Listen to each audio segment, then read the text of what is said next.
Alright, man, welcome back to Hot Topics TV, y'all. If you've never been here before, just go ahead and hit that subscribe button. Click the bell next to the subscribe button so you're notified every time a new video goes up on Hot Topics TV.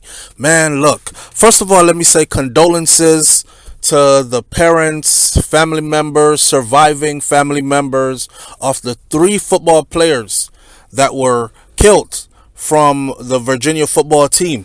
Now, here's the thing. Man, this has got to be hard. You know, one of these players are from out of Miami, right? And not that it makes it any different, but as a father of children myself, I got one son that's a football player that he's already being scouted for football, college football. Even though he's 14, he's already 6'3", 295 pounds, and he wears size 15 shoes in men. It's a big dude, right? That's my 14-year-old. So a situation like this kind of hits home for me because I'm thinking about, like, yo, in a few years my son is gonna go off to college and I won't be there to protect him. As big as he is right now, I drop him off to school, or we watch him go to school and we pick him up from school, so he is well protected, and he's being raised in a suburban environment, you know, with everybody around him that supports him and loves him and all that. When you send your baby off into the world now to accomplish their dreams and follow this vision that they've been given towards their success, and then you get hit with a message like this, you're sitting home chilling thinking your baby is in school and he's doing what he's supposed to do, and then you get hit with a phone call that says that your child is dead. Man, I can't imagine the flood of emotions, the flash of memories of this boy in his parents' mind growing up. You know, all of them that lost their lives, really. Because you see a little skinny, scrawny kid, and then he grows up into this big man, takes on a man body, starts benching more weight than you. He's big and he's strong and he's fast and he's good at football. So good that a top tier university would want him to come play football for them. You know he's following his dreams, right? And then boom, it ends like this. Oh my God. Stuff like this makes you actually question, like, where is God? And I know a lot of Christians be like, don't you ever question God. Listen, I'm not here for that conversation. When shit like this happen in your life, man, it makes you question, where is God? It's just like watching innocent children, small children, get hurt by adults and no one is there to save them. And you think to yourself, like, damn, God, you could at least save the babies. You know what I'm saying? But this one, it really, really hits home for me. Now, according to ESPN, a former University of Virginia football player suspected of killing 3 football players and wounding 2 other students on campus late Sunday night is in custody at the moment. After a manhunt in Charlottesville, Virginia, police confirmed on Monday that suspect is in custody. During a news conference on Monday, the University of Virginia President Jim Ryan said that 3 Cavalier football players were shot and killed. Junior receiver Lavelle Davis Jr. of Dorchester, South Carolina. Junior receiver Devin Chandler of Huntsville, North Carolina, and junior defensive end linebacker Sean Perry out of Miami. Damn it, man. Again, my condolences goes out to them, their families, their loved ones. Condolences is the cliche thing to say, even though honestly, condolences can't even comfort anybody. You know what I mean? This is rough. Authorities said that the suspect in the shooting is identified as Christopher Darnell Jones Jr., and he was apprehended without incident just before 11 a.m. in Henrico County, Virginia. University of Virginia Police Chief Tim Longo said that Jones, who is 22 years old, had been arrested and charged with 3 counts of second-degree murder and 3 counts of using a handgun in the commission of a felony. People, there's a lot of conversation going on right now. Some people are saying, nah, he was just an evil person and he was just born evil. And, you know, there are other people that are saying, listen, mental health is a serious thing, especially in the black community. And we joke about it more than any other community out there. And when we see things like this happen in our community, you know, I don't know, we say the most darn things. I was just over on Instagram watching the comments in the comment section, and I was so flabbergasted to see that young black people were taking this shit like it's a joke. Like, mental health is something that is seriously overlooked within our community. People are saying, oh, he's not going to get away with no mental health accusation. I bet that's what they're going to try to use to defend him. Somebody else said, nah, they only use that for white boys. They never use that for black boys, so he could count that one out. Another person said they're going to throw him under the jail, as rightfully they should. And then we're moving right along as if nothing happened. You know what I'm saying? Nobody is willing to address all the other information that came out concerning the person who actually went and shot up the place. Christopher Darnell Jones Jr. So, on the flip side, on the other hand, your baby always wanted to play football. He makes it all the way to college. He's scouted. You send him off to school, right, to play football, and he gets to school, and he is bullied, and he is hazed, and he is put in a position of inferiority, and he is made to feel less than. You know what I mean? And people are treating him like it's like prison. People inside of some of those locker rooms can be like prison. Sometimes some of these athletes, they have no friends, and it kind of hurts to see everybody else having friends, making friends. Nobody want to be your friend, and they're hazing you, and they're doing all kinds of other stuff to you. And it's like some people can take it and be like, yeah, I guess this is my rough years, but it'll get better later. Welcome to the team. Welcome to college life. Welcome to whatever. And then some people, they'll flip out. And I think something happened in this particular case, but nobody is willing to talk about what happened. They're just giving the easy answer. He's just evil and he just did it. He deserves to die. Well, guess what? Until we stop and look and acknowledge what it really is, like the real cause, the root cause, we're going to continue to have stuff like this happen again and again and again. Okay? Now, one of the injured student is junior running back Mike Hollins, and his father told Washington Post, Michael Hollins Sr., he told the Post that his son is in stable condition after being shot in the back. He was shot in the back and everybody was worried that he is going to be paralyzed. He's a star football player, but his dad said, the doctor said that he's going to recover. He told the newspaper that they said that because of his age and his physical condition, that he is doing exceptionally well. Not the same story for the other three that lost their lives. Now, Ryan said that the shooting took place on a charter bus after students returned to campus from a field trip. He called the incident a sad, shocking, and tragic day for the community. Let me say how deeply sorry I am for the victims and for their family and their friends, Ryan said. First of all, let me say there's another victim because he ended up shooting 5 people. 3 are dead. 1 got shot in the back. The doctors have already said he's going to make it because of his age and the great physical shape that he is in. He'll be okay. He will recover. There is a 5th person who they have not released his identity. He is a student, and that individual is in critical condition as we speak. So that number might jump from 3 to 4 dead if he succumbs to the injuries. Man, oh man, I hope this person pulls through all the way through. Another one would just make it even worse. Not that it's not bad already, it's all the way bad already.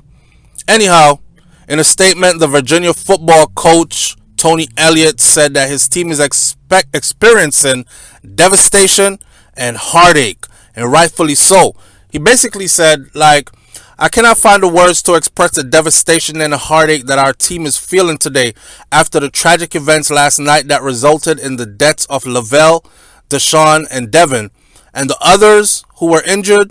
Elliott said in a statement, these were incredible young men with huge aspirations and extremely bright futures. Our hearts ache for their families, their classmates, their friends. These precious young men were called away too soon. We are all fortunate to have been a part of our lives, have them been a part of our lives. They touched us, they inspired us, they worked incredibly hard as representatives for our program, university, and our community. May these young men rest in peace. Cavalier Athletic Director Carla Williams, she issued a statement in which she offered prayers for the family and for students. As a mother of 3 children myself, I ache for the parents and the family members. She said, we lost 3 talented and bright young men. We will never see what their impact on earth would have been, but we will never forget their impact on us. I miss Lavelle, Deshaun, and Devin. I pray for peace, comfort, and hope for their parents and loved ones, for their teammates, coaches, and friends. I pray for strength and peace that surpasses all understanding. Ryan said that the students had traveled to Washington, D.C. on Sunday to attend a play as part of a class field trip. Longo said that the students enjoyed a meal together, and after they were done enjoying the meal together, someone chose violence. About 13 minutes into the 20-minute news conference on Monday, Longo was interrupted by another law enforcement official that told him that Jones has just been apprehended.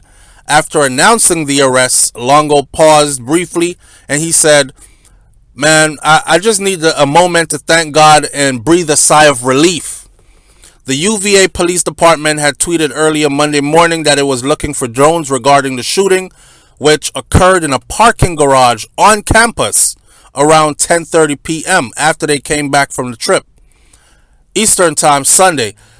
The tweet included the same photograph of Jones that was used for his Virginia football bio online. Ryan confirmed in a message to the community at 4 a.m. Eastern Time on Monday that 3 people were killed and 2 were injured. Ryan wrote that one of our students, Christopher Darnell Jones Jr., is suspected to have committed the shooting. Well, shit, everybody saw him do it. But, you know, dotting all the I's, crossing all the T's, being politically correct, all that. At 10:33 a.m. Eastern Time, a shelter-in-place order was lifted on the Virginia campus after a thorough search on the grounds of the campus. They searched everywhere on the campus, all the rooms, everything. They couldn't find him. He had already booked. He left campus. Longo said that during the news conference that the university's multidisciplinary threat assessment team in September, listen to this, in September they were notified by someone that Jones had made a comment about having a gun on campus. He told people, I got my gun on me. I don't know why he would say that, but he was notifying somebody that I got my gun on me. Now, Longo said that persons who was not affiliated with the university said that they had never seen the gun before. They just heard him say he got a gun on campus. The comment about Mr. Jones owning a gun was not made in conjunction with any threats. So it wasn't like he was saying, I got my gun and I'm going to shoot up the place or nothing. It wasn't like that. Someone just overheard him saying something about he got a gun, right? Longo said that the Office of Student Affairs contacted the person who reported Jones's comments about the gun and attempted to speak with Jones about it. Jones's roommate actually told the university that he had never seen any gun. The university later learned that Jones had actually been charged with misdemeanor concealed weapon charges outside Charlottesville in February of 2021. We're in November of 2022. He was then required to report the criminal charges to the university, but he failed to do so. Longo said that the university had taken administrative charges through the Judiciary Council against Jones, and the case was still pending. I guess this is why they had called him a ex-football player. I don't know if he got kicked off the team and he got mad or what. But if you notice, they refer to him in the media as a ex-football player of the team, not as one of their current players who turned on other players. You know what I mean? So that's something to look at right there in itself. Now, Longo said that Jones was also a subject. This is the part that a lot of people don't want to talk about. Longo said, I thought it was important to share this information with you, he said during the news conference, to let you know that he had been called to our attention and to answer any questions that you might have about that. And I want you to hear that from me and not hear from somebody else. He also said that Jones was a subject of a hazing investigation. He was the subject. He was the person that was hazed. This is what I'm telling you, that there's a new there's a I don't want to call it a rumor, but students are talking, okay? And we live in the world of the internet. So some of them are going to get online and say what they saw from when. Some people are going to say, yeah, I knew something was up because he was acting weird ever since that day he got hazed. You know what I mean? They beat him down and all that. And they never really kind of took to him like a friend or anything. They shunned him. So he was beat down and left alone, you know, like he's the pussy. He's the one that can't really play football no more and all this other stuff. And he held a whole lot of resentment, right? Davis had 16 catches for 371 yards and 2 touchdowns this season. As a freshman in 2020, he caught 20 passes for 515 yards and 5 touchdowns, averaging 25.8 yards per catch. He did not play during the 2021 season because of a knee injury that required surgery. Okay, saddening news this morning. I don't know, man, but that hazing stuff, that might have had a good part to do with it. You feel me? When people's egos are hurt and bruised, some people want to fight. Some people want revenge. Some people want to take a life. Even though, at the end of the day, you might say, listen, a balanced mind would just think, hey, this is my first year in college or whatever. I'm going to get past this. I'm trying to make it to the NFL, or I'm trying to get my act together, get my degree, get out of here and go off into my job field or whatever. It gets greater later. Why end everything now with a triple murder charge? You know you're never coming out of prison. You're basically saying to yourself, I want to be in prison for the rest of my life. I don't think someone goes from university, a star athlete, to going to prison for the rest of their lives with a sane action from a sane mind. Something happened that stirred something in him, and this came out the way that it came out. I'm not trying to give any excuses for what he did. It's all wrong, but damn it, something caused it, and we are going to have to look at what caused it. Chandler has not appeared in a game this season after transferring from Wisconsin. He caught 2 passes for 28 yards as a freshman, and he had a 59-yard kickoff return in the Duke's Mayo Bowl for the Badgers in 2020. Once a Badger, always a Badger. University of Wisconsin interim head coach Jim Leonhard posted on Twitter on Monday in the wake of Chandler's death. So they're reminiscing about all the other guys, you know, who, like, they were star players from high school. That's how they got selected to college. You know, they're in there in college doing their thing, being star players again. It is said that they look like the type that were, you know, could have made it all the way. You know, that one person in the family that succeeds so big, so grand, that they change the whole trajectory of the family's socioeconomic dynamics. You know, that one kid that signs a $22 million contract, he just changed his sister, his 2 brothers, his mama, his daddy could retire now early, put them in a dream home, send them on trips around the world, have them live out their dreams before they pass away from earth, that kind of stuff, right? These 3 boys are seen as all those possibilities and more. And the victim of the hazing, which is now the shooter, in this case, his life is gone. This is it. He's going to prison for life. There ain't no getting out of this. This is a sad story all the freaking way around. All the way around. I'll stay close to the story and I'll see how it develops. I want to hear more about the hazing, and I'm mainly concerned about what triggered him to actually do this. What caused this? We'll see. It will come out. And I bet you it got something to do with the hazing and the way he was treated. Again, not saying it's an excuse, but we got to be careful how we treat people. Some people can take your hazing. Some people can take you bullying them. Some people can take you treating them like shit and they won't do anything about it. They'll get over it. They'll get past it. Some people are extremely emotional, and when you do things to them, they take it to heart.